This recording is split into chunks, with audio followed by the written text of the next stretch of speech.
Assalamualaikum warahmatullahi wabarakatuh. Bismillahirrahmanirrahim. Alhamdulillahirrabbilalamin.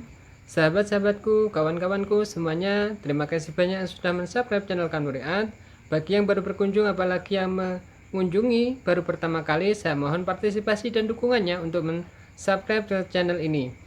Sahabatku, kawanku semuanya, pada kesempatan kali ini tentunya saya akan mencontohkan menggambar yang simple, sederhana juga. Dan pada kesempatan kali ini saya akan mencontohkan menggambar tokoh pewayangan, yaitu adalah Sri Rama, yaitu adalah salah satu tokoh Ramayana yang sangat terkenal dan sangat sakti, yaitu adalah Dewa Sri Rama. Simak videonya, cara menggambarnya seperti apa, simak videonya berikut ini.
Terima kasih yang sudah menonton video ini. Maka jangan lupa untuk subscribe, like, komen, dan share ke media sosial kalian. Dan jangan lupa pula untuk mengaktifkan notifikasi loncengnya agar kalian semua tidak ketinggalan jika nantinya channel ini mengeluarkan video-video terbaru. Dan salam seni itu indah, saya akan beriwat. Wassalamualaikum warahmatullahi wabarakatuh. Sampai jumpa.